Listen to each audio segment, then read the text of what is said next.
ಎಂಥ ಕ್ರೂರಿಗಳಿವ್ರು. ಒಬ್ಬ ತಾಯಿ ತನ್ನ ಕೈಯಾರೆ ತನ್ನ ಮಗುನ ಕೊಲ್ಲೋ ಹಾಗೆ ವಾಮಾಚಾರ ಮಾಡ್ತಾರೆ ಅಂತಂದ್ರೆ ಇವ್ರಿಗೆ ಕರುಣೆ ಕನಿಕರ ಯಾವುದು ಇಲ್ವಾ ಅಂತ. ರಾಕ್ಷಸ ಸಂತಾನ ಅವ್ರದ್ದು ಸೇವಂತಿ. ಅವ್ರ ಎದೆಲಿ ಕರುಣೆ ಕನಿಕರಕ್ಕೆ ಯಾವುದೇ ಜಾಗ ಇಲ್ಲ. ಅಯ್ಯೋ ದೇವ್ರೆ, ಅಂಥ ದುಷ್ಟರ ಕೈಯಿಂದ ನನ್ ಮಗುನ ಕಾಪಾಡೋರು ಯಾರಮ್ಮ? ನೀನೇ ಕಾಪಾಡಬೇಕು.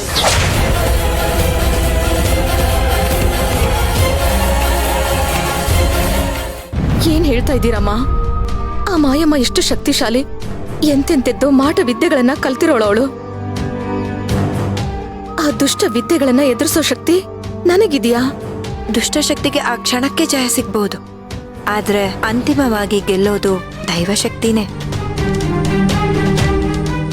ಮನುಷ್ಯನಿಗೆ ಅಸಾಧ್ಯವಾದದ್ದು ಯಾವುದೂ ಇಲ್ಲ. ಸಾಧನೆ ಮಾಡ್ಲೇಬೇಕು. ನೀನು ಏಟಿಗೆ ಎದುರೇಟು ಕೊಡ್ಲೇಬೇಕು.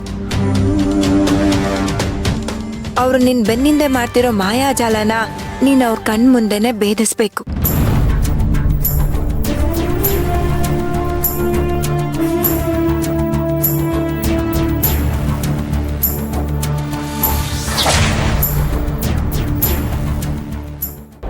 ನೀನು ನೋವಾಗಿ ಆಗುತ್ತೆ. ನೀನು ಹೊರಟು ಬರಲೇಬೇಕು.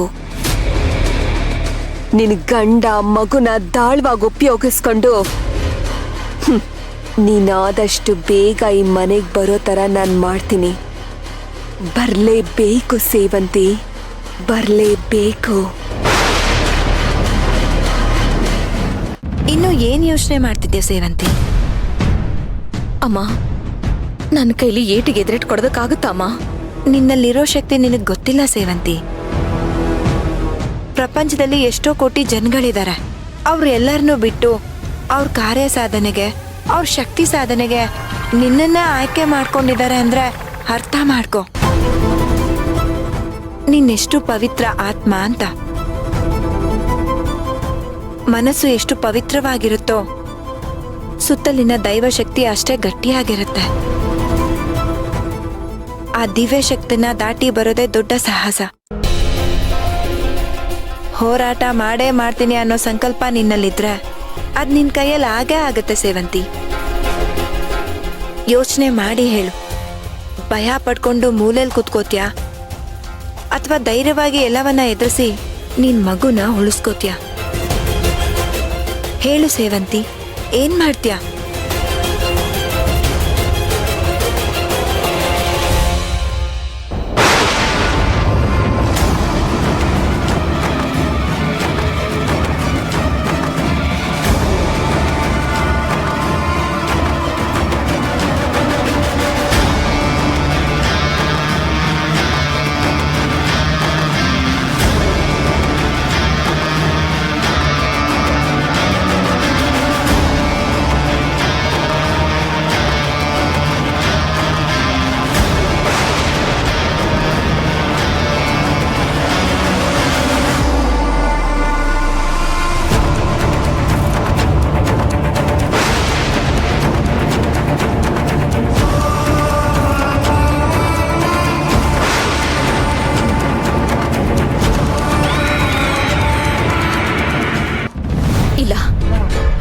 ನಾನು ಹೆದರಲ್ಲ.